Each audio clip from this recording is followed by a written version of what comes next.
శివుడు కొన్ని సందర్భాలలో పుర్రెలు ఎముకలను ధరిస్తూ కనిపిస్తూ ఉంటాడు.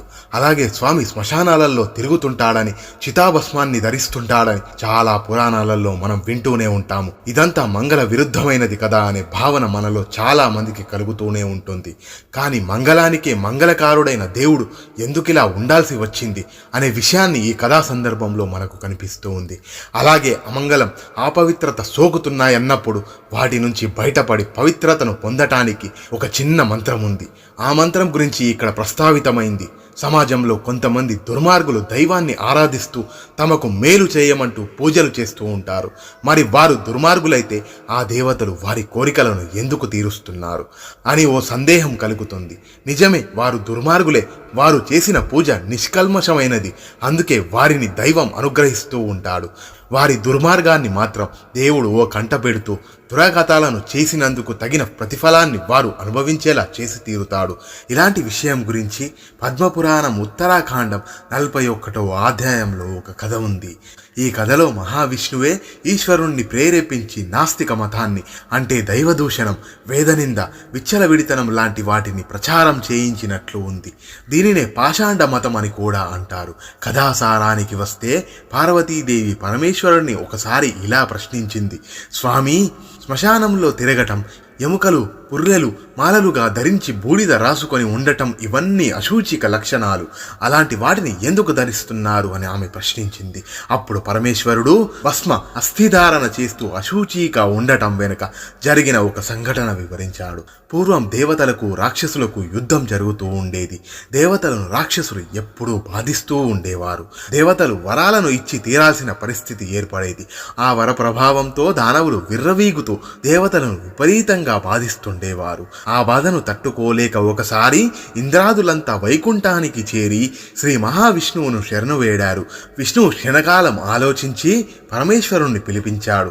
రాక్షసులంతా తపస్సు చేసి వరాలను పొందుతున్నది ధర్మ మార్గంలో నడుచుకునే దేవతలను బాధించటానికి. అలాంటి వారికి మంచి జరగకుండా వారంతా నరకానికే వెళ్లే ఒక ఉపాయం ఉందని దానిని ఆలకించమని చెప్పాడు. రాక్షసులు చేస్తున్నది ఓ రకంగా మోసమే కాబట్టి వారిని ఏదో విధంగా మోహపరిచి మోసంతోనే వారి బాధ నుంచి దేవతలకు విముక్తి కలిగించాలని చెప్పాడు. కాబట్టి వెంటనే అపవిత్రాలైన పుర్రెలు, ఎముకలు లాంటి వాటిని మెడలో ధరించి బూడిద రాసుకొని ఆ రాక్షసుల దగ్గరికి వెళ్లి ఆవేశంలో వారిని ఆకర్షించమని చెప్పాడు. వేదనింద, దైవనింద, సత్కార్య విముఖత లాంటి వాటిని వారిలో కలిగించమని, అలా చేస్తే ఆ రాక్షసులు పాపాసక్తులై ప్రవర్తించి నాశనమవుతారని శ్రీ మహావిష్ణువు శివుడికి ఉపాయం చెప్పాడు. శివుడికి ఓ సందేహం కలిగింది. తాను అపవిత్ర వస్తువులను ధరించటం, అపవిత్ర కార్యాలను చేపట్టడం వల్ల పాపిగా మారిపోతే తన పరిస్థితి ఏమిటని. ఆ సందేహాన్ని శ్రీ మహావిష్ణువు ముందు ఉంచుతాడు. అప్పుడు మహావిష్ణువు ఓ సలహా ఇచ్చాడు. శ్రీరామాయ నమః అనే షడక్షర మంత్రం, 6 అక్షరాల మంత్రం ఒకటి ఉంటుందని, సీతావల్లభుడైన శ్రీరామచంద్రుడిని స్మరించి ఆ మంత్రాన్ని జపిస్తే సన్మార్గులెవ్వరైనా ఎలాంటి పాపము అంటబోదని చెప్తాడు. ఆ మాటలు విన్న శివుడు వెంటనే విష్ణువు చెప్పినట్టుగా వేషాధారణ వేసుకుని రాక్షసుల దగ్గరికి వెళ్ళి విచిత్ర వేషంతో వారందరిని ఆకట్టుకున్నాడు. పాషాండ మత విధానాన్ని ఉపదేశించాడు. దాంతో దైవనింద, వేదనింద లాంటివన్నీ రాక్షసులకు అలవాటయ్యాయి. గతంలో ఎప్పుడైనా దేవతల మీదకు రాక్షసులు యుద్ధానికి వెళ్ళి గెలిచినా మళ్ళీ ఏ బ్రహ్మదేవుడి గురించో తపస్సు చేస్తే ఆ పాపాలన్నీ హరించిపోతుండేవి. పాషాండ మతాన్ని అవలంబించిన దగ్గర నుంచి రాక్షసులకు ఏ విధమైన దైవ సహకారము లభించటం లేదు.